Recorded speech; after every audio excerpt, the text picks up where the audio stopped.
Buenas noches, ¿qué tal? O días, tardes, como sea. Mi nombre es Rafael León y en este caso voy a ser el presentador de este nuevo video sobre el curso de circuitos electrónicos. Vamos a continuar en el capítulo 1 y ya nos vamos a acercar en cierto modo ya a un final estamos a la mitad del capítulo. ¿Por qué? Porque hoy día vamos a definir lo que es el diodo. Bien. Primeramente, el diodo, bueno, así acá les indico en texto que el video se va a enfocar en definir el diodo, sus características, modelos de aproximaciones, las cuales son tres: la modelo de ideal, el modelo con una fuente y el modelo con una resistencia y fuente. Aquí estamos viendo lo que es un diodo como tal. Físicamente es así, es como un tamborcito con una línea blanca en un extremo. Ese me indica que es el terminal de cátodo y el otro claramente es ánodo. Como pueden ver ustedes aquí, les he puesto una simbología. La corriente, por convención, va a ir de más a menos. Entonces, un diodo cumple la función de impedir el paso, o sea, de impedir el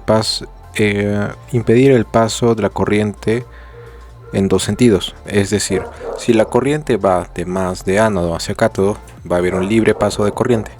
Pero si hay una corriente que va de cátodo hacia ánodo, no va a poder pasar. Se va a comportar como un circuito abierto. Bien, ahora, un detalle que hay que ir viendo acá es que idealmente este diodo no va a tener una fuente, o sea, no va a generar un voltaje de caída, una caída de voltaje. Es decir, si yo tengo una fuente de 5 voltios, tengo una resistencia que me consume 2 voltios, no, imagínense que tengo una fuente de 5 voltios y ¿cuál va a ser la salida de la fuente al final para mi circuito? Va a ser 5 voltios. ¿Por qué? Porque no estamos considerando la caída de tensión que se da en el diodo. Y aquí define el diodo. El diodo es un dispositivo eléctrico el cual consta de dos partes internas: un material tipo P, el cual corresponde al ánodo, y un material tipo N, el cual corresponde al cátodo. Bien, el material acá, eso ya lo estoy indicando aquí. A ver, vayamos a lo siguiente. Vamos a ir a una visualización ya de cómo se comporta. Acá tenemos un circuito con una fuente alterna y con una resistencia, y por el otro lado tenemos la misma fuente, la misma resistencia, pero entre ellas dos hay un diodo. Bien, si se darán cuenta, les dije que el diodo impide el paso de la corriente en dos sentidos. ¿O por qué? Y lo pueden ver aquí. Inicialmente, en el primer circuito sin el diodo, no tenemos, la corriente tiene un libre paso, pero aquí cuando la corriente salga por acá va a tener libre paso.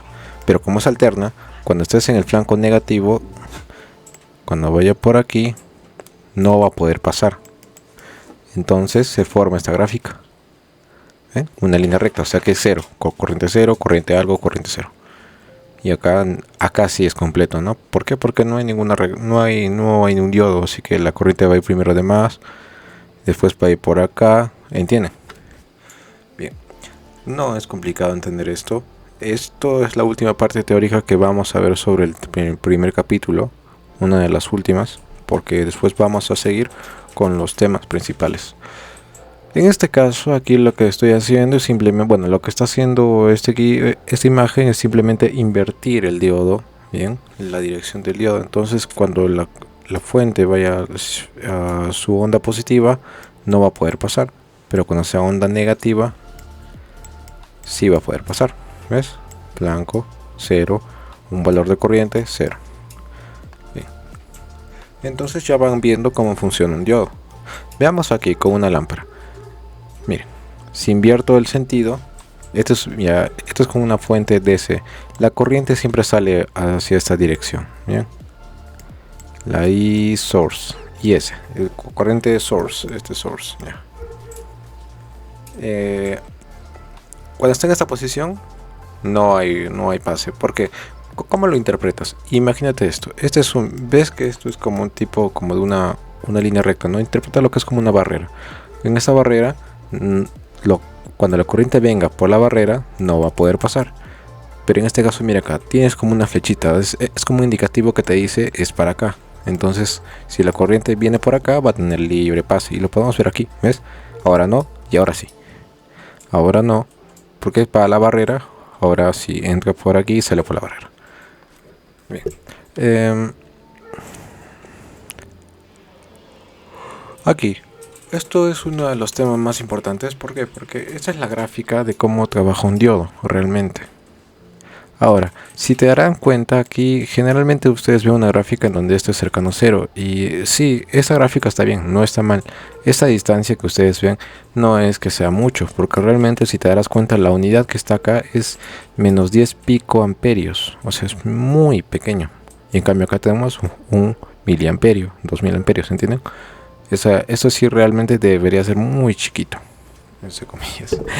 Bien, ahora, ¿cómo funciona esto? ¿Se acuerdan que les dije que el diodo requiere de un potencial?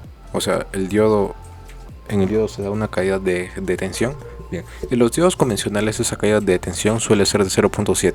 Ese valor de voltaje se debe al material en el que está construido este diodo, que es un material de silicio. Bien. Y ahora, ese 0.7 o tiene un término llamado barrera de potencial. Esta barrera de potencial es como un límite. Si la fuente no supera esa barrera de potencial, el diodo no va a conducir y se va a quedar en este punto, en esa región de aquí. Pero si el diodo recibe da esa caída, pero a la vez la fuente tiene suficiente voltaje para superarlo, entonces vamos a pasar a este punto y el incremento de la corriente se va a disparar con respecto al voltaje del diodo. Ahora, el voltaje del diodo puede que varíe un poco. En este caso, en este ejemplo, puede que llegue hasta 1 voltio. O sea, la caída de tensión va a ser 1 voltio, más o menos. Es decir, ¿a qué me refiero?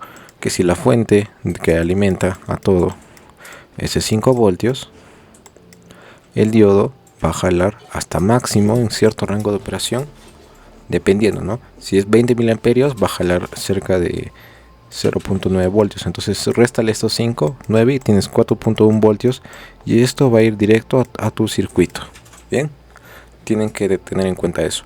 En el caso ideal, esto se comporta como un circuito cerrado o circuito abierto. Circuito abierto es cuando viene la corriente por el terminal de cátodo y va sano. Bien. Ahora, aquí falta especificar un tema. Bien, este tema que falta especificar acá es que hay una gráfica es aquí que una región Zener. Bien, es un término que deben acordarse porque después se les voy a explicar de qué es. Bien, porque el Zener, diodo Zener es un diodo, pertenece a los diodos, pero tiene una función distinta o una función especial. Bien, ahora empecemos con esto. Aquí tenemos ¿qué tenemos acá? La región de polarización en directa, o sea, aquí esta región, todo esto de acá, se da cuando el voltaje D es mayor que 0 y la corriente es mayor que 0. Claramente es la condición, ¿no? O sea, que estamos hablando en el primer cuadrante, ¿se acuerdan? Primer cuadrante, segundo cuadrante, tercer cuadrante y cuarto cuadrante. Lo que acá me dice es que la región de polarización directa está en el primer cuadrante. Entonces ahí claramente tenemos que tener valores de corriente positivos y de voltaje del diodo positivos. Bien, vamos a seguir. Aquí, como les dije, en la gráfica podemos ver una línea de operación la cual se refiere al diodo como tal. En esta podemos ver el primer cuadrante de corriente en cierto punto incrementa muy rápidamente y de manera lineal. Esto de manera lineal es en el primer caso, en el caso ideal. Bien, no, es en el segundo caso, en el caso que tienes una fuente y el interruptor. Bien, vamos a continuar.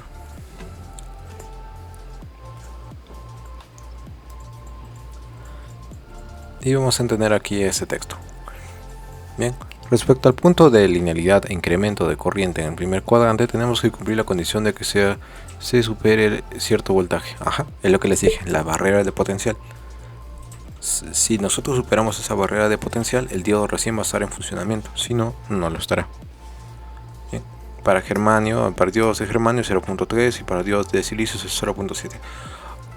Un detalle más, hay otro diodo muy usado que tiene una caída o una barrera de potencial de 0.35.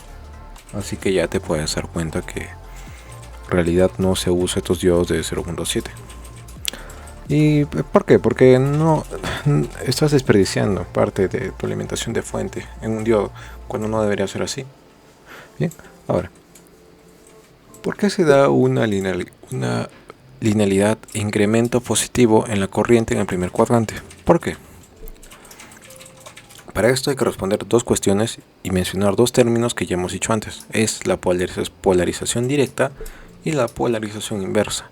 En la polarización directa se da cuando la corriente ingresa por el terminal positivo, o sea el terminal de ánodo, y sale por el terminal de cátodo. Bien.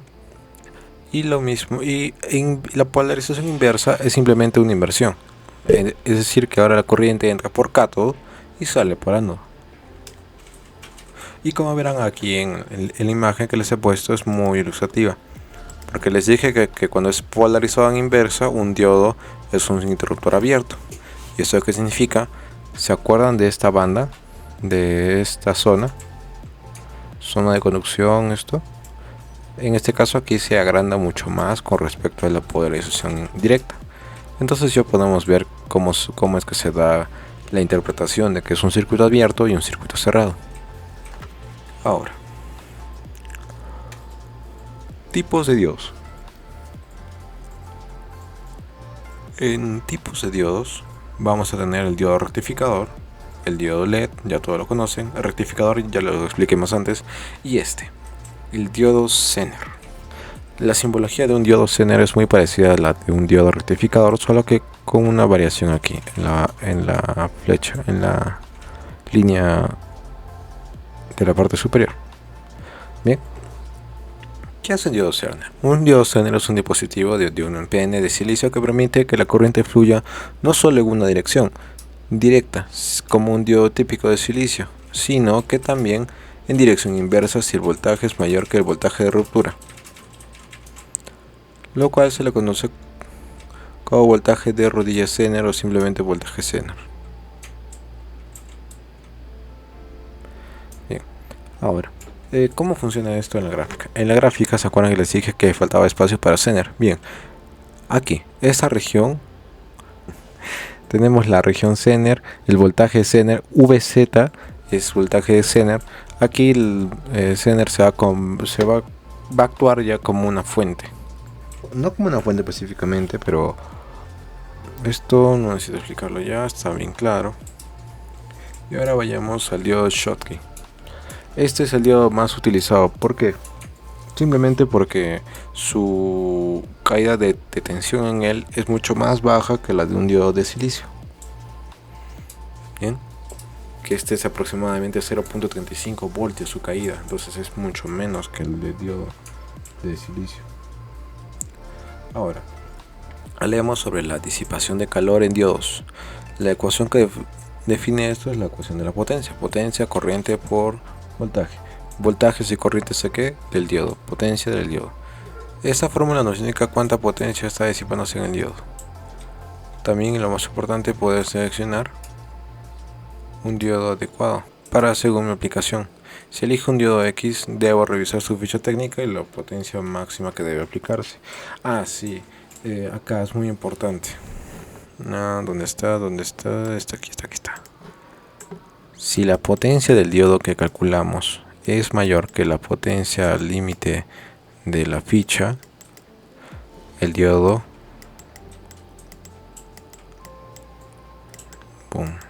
¿entienden? El diodo va a estallar. Entonces la potencia de disipación del diodo debe ser menos que la potencia de máxima permitida del diodo elegido para evitar que explote el diodo, como les dije, ¿no? Aquí está esto. Bien, ahora vayamos a un término nuevo que no se suele ver mucho, que es el término de la resistencia estática, dinámica y promedio. Bien, tenemos tres aproximaciones. Bueno, tenemos aquí tres casos. Uno es en un tipo de corriente directa estático.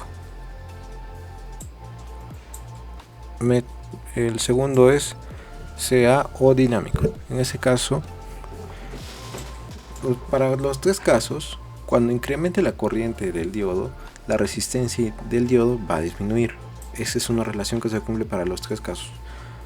Pero lo que diferencia uno del otro es que para el caso dinámico, el análisis ya no se va a hacer por un punto, sino por una recta tangente. Entonces, ya estamos definiendo más cosas. Aproximaciones del diodo. Ya esto es lo más importante, porque de aquí ya sale todo. De aquí ya empezamos el tema de hacer ejercicios, etc. La primera aproximación es un diodo totalmente ideal. O sea, es un diodo que es un on-off. ¿Entienden? Un off-off. Literalmente es eso. O sea, cuando está en on, automáticamente conduce. O sea, está en I igual a 1. Está a su valor. Y el voltaje, no, ha sido 0. Cuando está en polarización inversa, no, en directa es un circuito cerrado. Cuando es inverso es circuito abierto. No es muy sencillo, no es muy difícil, se darán cuenta. Ahora vayamos a la siguiente aproximación. Acá sí tenemos una fuente más. Esta fuente es la fuente que les dije, ¿se acuerdan? La fuente del material que está hecho, en este caso silicio 0.7. Entonces la fuente va a desplazar nuestro punto 0.7 valores. Y lo mismo acá, polarización inversa, es un switch y una fuente. Lo que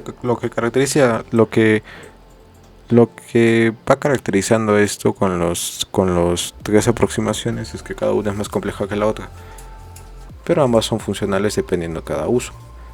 La primera aproximación es solo un switch y puede ser suficiente en muchos casos. Y vamos por la última aproximación. Esto es simplemente lo mismo que la segunda, pero agregando una resistencia. Y esta resistencia, recuerden que la resistencia siempre tiene un comportamiento lineal entre el voltaje con respecto a la corriente. En la tercera, esta es la más completa. ¿Por qué? Porque acá incluimos, aparte de la fuente, una resistencia. La resistencia tiene un comportamiento lineal con respecto al voltaje y la corriente. Entonces vamos a ver ese tipo dependiente. Ahora, vayamos a la documentación. Para ver el ejemplo, tenemos que ingresar. Se ingresa siempre a un enlace, el cual es este, aldatasheets.com. Por usar aldatasheets y acá te lo dan al toque. Aquí lo encontré un rato. El 1N4001G. Bien, lo importante de acá que es, a ver, vamos a resaltarlo. Lo primero que tenemos que hacer es identificar el modelo. En este caso es 1GH06 aquí, y me dice que el voltaje máximo que va a poder soportar es de 600 voltios, no 800 voltios. Acá los rangos de temperatura, tenemos que ver qué rango de temperatura trabaja. Tenemos que ver la corriente IFS, la corriente de rizo en este caso. Aquí, esto.